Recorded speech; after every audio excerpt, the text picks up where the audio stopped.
सभी धर्म प्रेमी सज्जनों को सादर नमस्ते। अभी दैनिक यज्ञ का मेरा कार्यक्रम संपन्न हुआ है। आज थोड़ा सा विशेष यज्ञ किया है। तो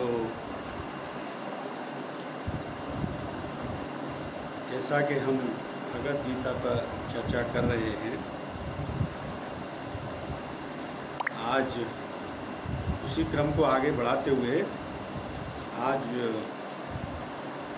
पहले अध्याय का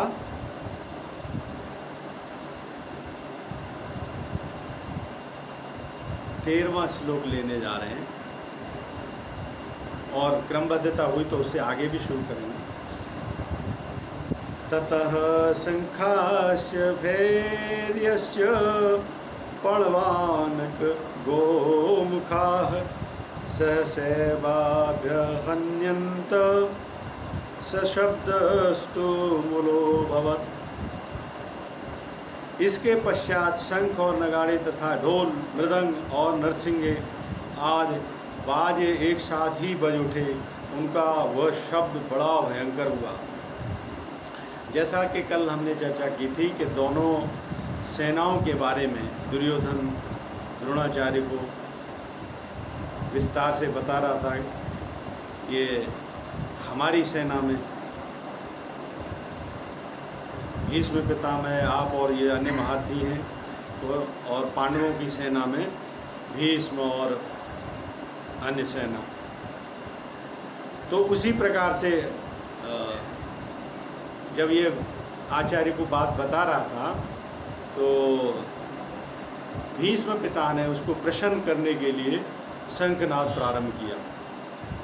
तो जैसा कि कल भी हमने चर्चा की थी कि युद्ध से पहले धर्म युद्ध कहलाते थे। पहले युद्ध जो है ना होते थे धर्म युद्ध कहलाते थे, क्योंकि वो नीतिगत होते थे, उनके भी कायदे कानून होते थे, उन्हीं के अनुसार ये जो होते थे। तो उस युद्ध की शुरुआत शंख और नाद, नगाड़े इत्यादि इनके साथ होती थी। तो जब दुर्योधन अपने पक्ष की प्रशंसा करते हुए कह रहा था कि भीष्म पितामह द्वारा रक्षित हमारी सेना हर तरफ से जीतने में, हर तरह से जीत अजय है, और भीम द्वारा रक्षित ये सेना जीतने में सुगम है। तो भीष्म पितामह ने इसी बात पर प्रसन्न होकर युद्ध का शुभारंभ किया और शंखनाद किया। इसी प्रकार से इस श्लोक में जो दिया है, इसके पश्चात शंख, नगाड़े, ढोल, मृदंग और नरसिंगे आदि बाजे एक साथ ही बज उठे। उनका वह शब्द बड़ा भयंकर हुआ। दोनों पक्ष अपने अपने तरफ से जो है ना शंख, नाद, नगाड़े इत्यादि बजाने लगे, यानी कि युद्ध का प्रारंभ का उद्घोष हो गया। इससे आगे का श्लोक लेते हैं। ततः श्वेतहर्ययुक्ते महति स्यन्दने स्थितौ माधवः पाण्डवश्चैव दिव्यो शंखो प्रद्युम्नो। इसके अनंतर सफ़ेद घोड़ों से युक्त उत्तम रथ में बैठे हुए श्री कृष्ण महाराज और अर्जुन ने भी अलौकिक शंख बजाए। जब सब तरफ से युद्ध नगाड़े बजने लगे तो श्री कृष्ण महाराज ने और अर्जुन ने भी स्वयं अपने अपने शंख बजाए, अलौकिक शंख।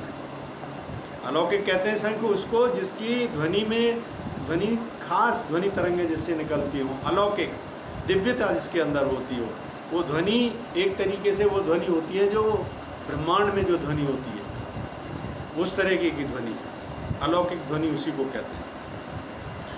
पांचजन्यम ऋषिकेशो देवदत्तम धनंजयः पौंड्रम दद्भौ महाशंखम भीमकर्मा ब्रकोदरः।